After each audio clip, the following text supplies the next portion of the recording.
Frontier by Maggot Mosh Pit. Chapter 10. The atmosphere inside the cockpit was that of another dull day flying in a straight line. Boredom and monotony was putting the crew on duty in a half-awake state, making course corrections and other duties on mental autopilot, waiting for their break.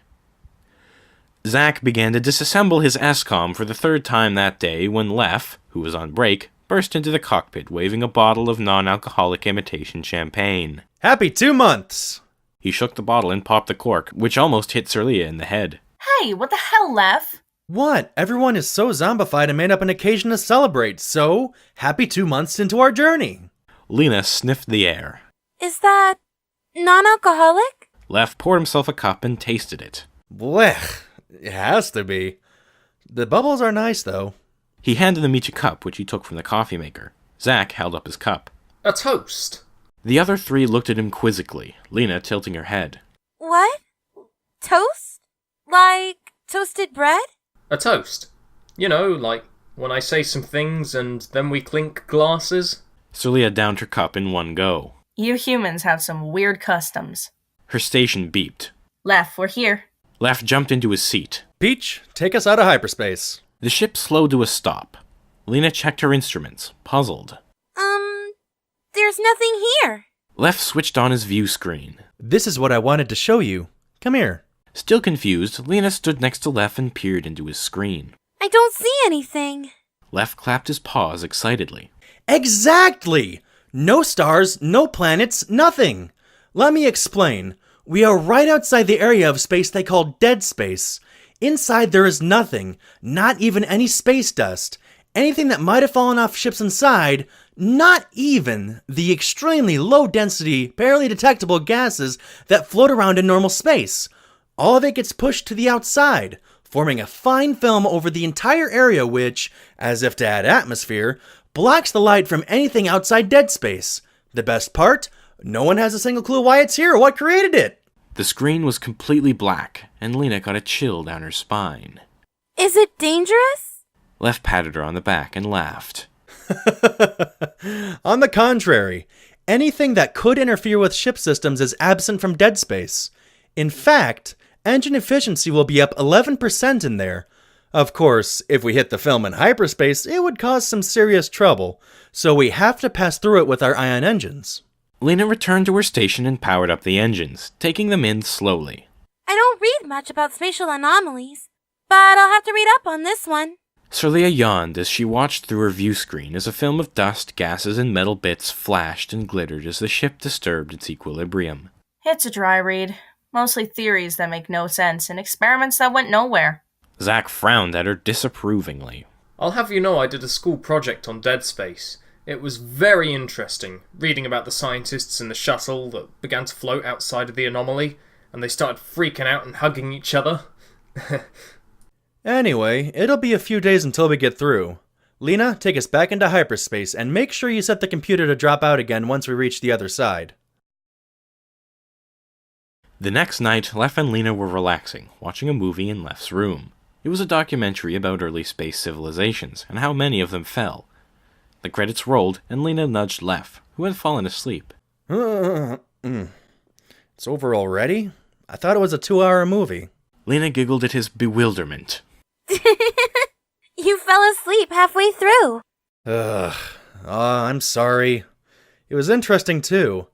Especially the part about the people who almost discovered faster than light travel but destroyed themselves first. Was it just a dream, or did they say it was only a few light years away from Atria? Lena snuggled closer to him. The probability of that is extremely low, too. He put his arm around her. Oh, I bet it is. Lef, report to the cockpit. Right after the message was delivered, Lef felt the ship drop out of hyperspace. Damn. Duty calls. He stood up to leave, Lena staying on the bed. What, not coming? She grinned at him. They didn't say I had to go too.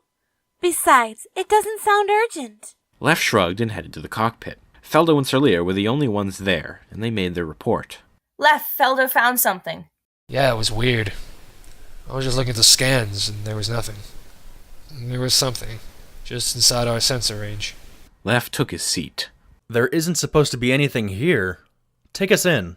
Lef, are you sure this is wise? We're just a cargo ship. We don't have any obligation to explore phenomena. Look, Sirlia, we don't know what that is. Who knows? Maybe it's a ship that needs our help. As they drew closer, Felder was able to get more detailed scans. It's a ship. Very low power signature. No distress call. Left shot Celia an "I told you so" look. See? She rolled her eyes. I'll try hailing them. Unidentified vessel, do you require assistance? She repeated the call 3 times. She was about to give up when she finally got a response. No thank you. Everything's perfectly alright here. We're all fine here, thank you. How are you? A male voice said, speaking Atrian. Celia sat for a moment, stunned. We're good. We won't be bothering you. Goodbye. The line was cut. Celia looked at Lef with the same look he had given her. You were wrong. They don't need our help. Feldo wasn't so sure. They look damaged. They definitely need help. Celia's console beeped. They're hailing again. On second thought, we do need help. The new voice, female and also Atrian, was cut off by the male voice. No, we don't. Funny joke. Then, under his breath, Shut up, Meryl. Ow! there was a slapping sound. I apologize.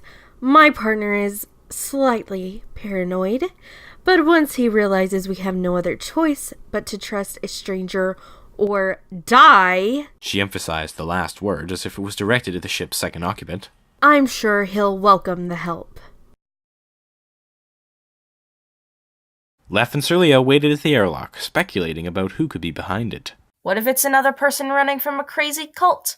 Oh, I doubt it. They seem more like the eccentric traveler type. The airlock cycle completed and it began to open. We'll soon see. The door opened and 2 individuals stepped out, both dressed in heavy coats. One, a graying fennec fox who looked familiar to Lef, struck a ridiculous pose. Greetings! This is my assistant Meryl, and I, as I'm sure you know, am the famous bounty hunter Ray Phoenix. The female waved. She was a wolf with unusual purple fur. Lef tilted his head and squinted his eyes. Ray Phoenix? Is that your real name? It does sound familiar. His eyes shot wide open with the realization. Wait. Ray! Everyone turned to the source of the shout. It was Rackham, and it looked like something had put the devil in him. He stomped towards Ray. Ray's ears went flat as he backed up. Well, hey there, big guy. Long time no see. I've got a question. Why does it look like you're about to kill me? Rackham had Ray backed into a corner. Celia was about to attempt to break it up, but Lef stopped her, shaking his head. Meryl didn't seem to be too surprised someone was out to assault her partner. Rackham grabbed Ray by the coat and held him aloft. No! I don't suppose you know, do you? You didn't even stick around long enough to pay your bar tab! Ray struggled fruitlessly. I had somewhere to be. I was chasing a criminal. Tell Lena I said sorry for running off. I meant to return. Rackham shook him. Did you even stop to consider the consequences of your actions? Ray swallowed hard. Consequences? Lena is dead. She died giving birth to your daughter 20 years ago. You made a huge mistake, Ray. A huge mistake. Lef heard a noise behind him and saw Lena standing there, frozen in place, tail between her legs. Lef wheeled on Rackham and hissed at him. Rackham, shut up! Rackham turned his head. Tears began to form in Lena's eyes. I'm a mistake? Rackham dropped Ray. No, that's not what I meant. But Lena had already run off. Lena, wait! Rackham ran after her, Lef as well. Ray sat on the floor, dazed both by being manhandled and with the sudden appearance of his daughter. Celia looked at Meryl. This kind of thing happen often? Yep. Never with an illegitimate child, though. Ray looked at his paws. My boys can swim. Rackham had longer legs than Lef, and Lef caught up to him a full minute later, outside the guest room, which had been given to Lena when she began working for Lef. He gently knocked on the door. Lena, you know I never meant it like that. Lena's voice was filled with dismay. It's true! I was a one-night stand! A mistake that cost a life! Rackham opened his mouth, but he knew that, objectively, she was right. Lef stepped forward. Peach, that doesn't make it your fault.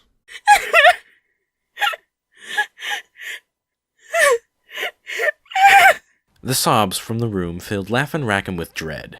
Zack walked up from his room to find out what the commotion was. Hey guys. The two both shushed him at once, and he put up his hands and walked towards his room. Leff tried again. Peach. Go away!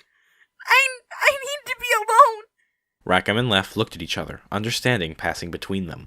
Leff patted Rackham on the back. She'll be okay. It's not like this is news to her. Rackham shook his head. I know. I did tell her the story, but it was just that. A story. To see her real father with me yelling all that damn fool stuff. It would make the realization hit pretty hard. Leff nodded. Yeah, I'm going to discuss some things with Ray. Maybe you should cool off for a while. Rackham shook Leff's paw. Leff, you can be a real bastard sometimes. But you've been a good friend. They parted ways, Rackham heading back to the cargo bay and Leff heading back to the airlock. Once he arrived, he noticed a distinct lack of Ray, but Celia was waiting there. She walked past him. They're waiting in the conference room. Leff followed her there, and as soon as he entered, Ray stood up. I need to talk to Lena. Leff sat down. That's not a good idea right now. The sudden appearance of her deadbeat dad has been a shock. She needs to be alone for a while. Ray reluctantly sat down. Can we talk about her? I mean, I never knew her. Meryl tapped the table, her long head fur flopping down over one eye. We have a job, Ray. We can't delay. He's getting away as we speak. He might even be out of dead space by now. Leff folded his paws. So you are a bounty hunter. Who are you chasing? A human war criminal calls himself Texas Red. He escaped prison, killed 20 people, and somehow evaded both the Solar Federation and the Yerans. Meryl explained. Why the Yerans? Ray shrugged. Who cares? He has a huge bounty on his head, one I can finally use to retire. Been doing this for too long. You never told me your name. It's Leff. Leff, you've got to continue our pursuit course before this guy gets too far. Meryl can show you the way. We have a tracking device on him. Leff nodded to Celia. Take Meryl and go where she says. As soon as we get your ship running, you should leave. The two left the room. Speaking of your ship, Feldo and Zack will have it up and running soon. Feldo stood. Aye. Shouldn't be a problem. He went to find Zack. Leff sat with Ray, unsure about how to feel. Ray was more pathetic than malicious, an old man who wasn't proud of his past. He coughed, bringing Leff out of his quiet contemplation. So, can you tell me about her now? Leff shrugged. All right. What do you want to know?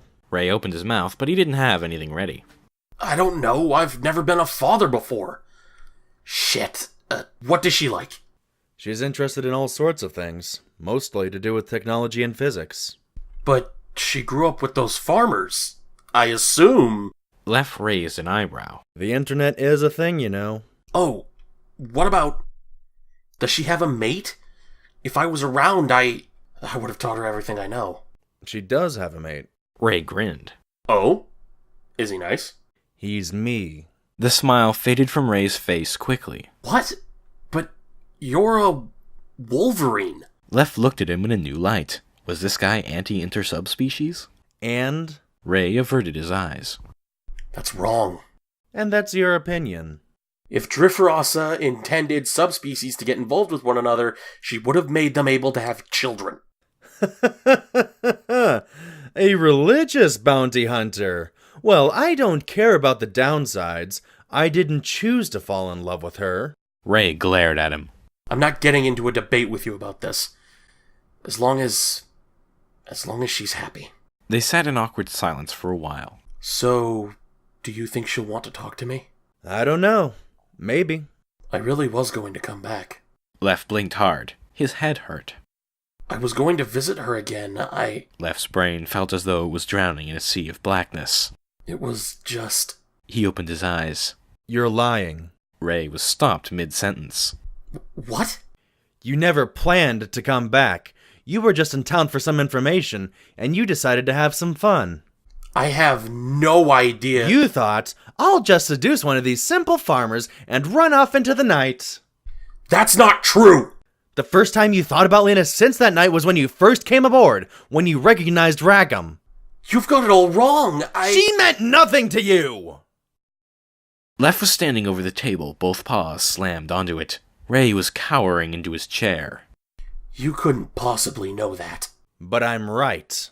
I don't want you talking to Lena, but if she wants to, I can't stop her. Left Ray in the conference room to mull things over. Zack and Feldo dug around inside the bounty hunter's ship, becoming increasingly confused. Feldo pressed a button on a wall console, bringing up the specs of the system it controlled. This looks like the shields. Zack turned to look. But I thought that one was the shields. He pointed across the ship to a similar console. These specs also showed transfer pipes running from the plasma reserves. Why would there be two shield systems? Why would one of them be tied to the drive? I don't know. Hang on, this looks promising.